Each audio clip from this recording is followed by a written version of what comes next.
এই পৃথিবীর প্রত্যেকটা মানুষের মধ্যেই কিছু না কিছু কষ্ট থাকে। তাদের মধ্যে কিছু না কিছু না পাওয়ার যন্ত্রণা আর ব্যর্থতার কষ্ট থাকে। প্রত্যেকটা মানুষকে ওপর থেকে দেখে যেমনই মনে হোক না কেন, তার মনের মধ্যে অবশ্যই কষ্ট আছে। যখন খারাপ সময়, ব্যর্থতা, কষ্ট আমাদের জীবনে আসে, জীবনের এই পরিস্থিতিতে আমাদেরকে মনে রাখতে হবে যে এই সময়টা পের হয়ে যাবে। যখন খারাপ সময় আর পরিস্থিতি আসছে, তখন আমরা বেশিরভাগ মানুষ হতাশ হয়ে পড়ি এবং আমরা ভাবতে থাকি যে আমাদের সাথেই কেন খারাপ হচ্ছে, আমরাই কেন বারবার বিপদের সম্মুখীন হচ্ছি, বিপদ কেন আমাদের পিছু ছাড়ছে না, ভগবান কেন বারবার আমাদের সাথে খারাপ করছেন। আমরা মানুষ, আমাদের মনের মধ্যে এই রকম চিন্তা ভাবনাটা আসাই স্বাভাবিক। আমরা আমাদের মনটাকে ততটা ম্যাচিউর করতে পারি না যে আমরা মানুষের ওপরে ঊর্ধ্বে গিয়ে ভাবতে পারবো। জীবনটা চলমান, জীবন কখনোই কোনো অংশেই থেমে থাকে না। যে সময়টা আজকে আছে, কাল এই সময়টা পার হয়ে যাবে।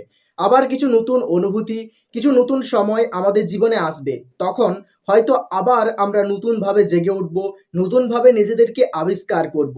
জীবনের কোনো পরিস্থিতিতেই কোনোভাবেই হতাশ হয়ে পড়ো না। মনে রাখবে, জীবনের সবকিছুই ক্ষণস্থায়ী, কোনোটাই দীর্ঘস্থায়ী নয়। আজকে যদি আপনার ভালো যাচ্ছে, তবে আগামী কয়েকদিন আপনার যে ভালো চলবে এমন কোনো বাধ্যবাধকতা নয়। আজকে আপনার খারাপ আছে বলে আপনার জীবনটাই যে পুরোটাই ব্যর্থ এবং পুরো জীবনটাই যে দুঃখে মোড়া, এমনটা কিন্তু নয়। একজন ব্যক্তি জীবনের প্রথম অংশে যদি দুঃখ পায়, পরবর্তী অংশ তার সুখে কাটে। আবার কোনো ব্যক্তি যদি প্রথম অংশে সুখ পায়, তবে জীবনের বাকি অংশটুকু তাকে দুঃখে কাটাতে হয়। আমাদের জীবন এই দুই বিপরীত অবস্থা নিয়ে গঠিত। জীবনে সুখ থাকলে দুঃখ থাকবে, হাসি থাকলে কান্না থাকবে, দিন থাকলে রাত থাকবে।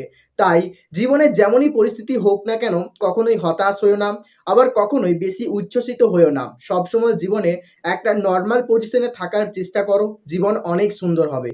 সুখের মুহূর্তে যদি তুমি বেশি উচ্ছ্বসিত হয়ে পড়ো, একটু ঠুনকো ঝড় যদি আপনার জীবনে প্রবেশ করে, ঠিক আপনি ততটাই দুঃখে নিমজ্জিত এবং হতাশায় নিমজ্জিত হয়ে যাবেন যতটা আপনি সুখের সময় উচ্ছ্বসিত হয়ে পড়ছিলেন। জীবনে যদি সুখে শান্তিতে থাকতে চান, তাহলে অবশ্যই আপনাকে নর্মাল পজিশনে থাকতে হবে। জীবনে কি পেলাম না এগুলো দেখলে চলবে না, জীবনে কতটুকু পেয়েছি সেটা দেখতে হবে।